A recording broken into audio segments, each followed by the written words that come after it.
निराकार की पूजा करनी है। हाँ, निराकार। तो निराकार में किसकी और पूजा मैं ज्ञान ले चुकी हूँ निरंकारी तो मिशन में। निराकार में किसकी पूजा करनी है आपको? निराकार में जैसे निराकार स्वरूप नहीं होता उसका, हाँ। सिर्फ उसको इंसानों के अंदर भगवान को देखते हैं। ठीक है, कर सकते हैं ना।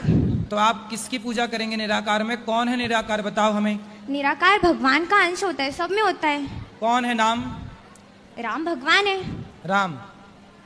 तो राम की कहीं मूर्ति दिखेगी आपको तो आपको उस राम की मूर्ति में नहीं, ऐसा निरंकारी मिशन कभी ये नहीं बोलता कि अगर तुम निरंकारी हो तो साकार का विरोध करो। ये साकार में रह के भी निराकार की पूजा कर सकते हैं ना, निराकार को मान सकते हैं, तो मतलब मैं कर सकती हूँ ना। साकार की ही पूजा करनी है।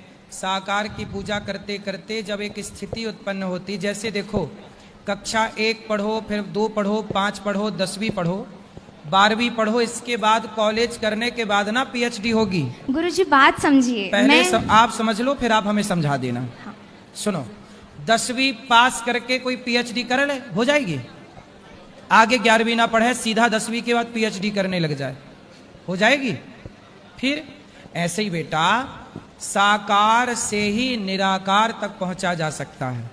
जैसे आप अपनी माँ, आपकी माँ है? हाँ है। आप अपनी माँ को देखो कैसी है, उसके आंख कैसी है, उसका मुंह कैसा मैं है। साकार भक्ति करके निराकार में उतरू। आज से 2 साल पहले मैं मथुरा आई थी।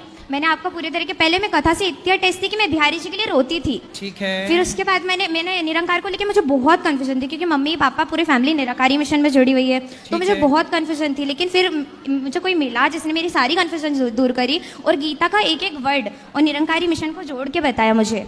जब जाके मैंने निरंकारी मिशन में ज्ञान लिया, उसके बाद मुझे पूरी तरीके से निरंकारी मिशन समझ आया, तो मैं भक्ति कर सकती हूँ। क्या समझ में आया उसमें आपको? मुझे सब कुछ समझ में आया। जैसे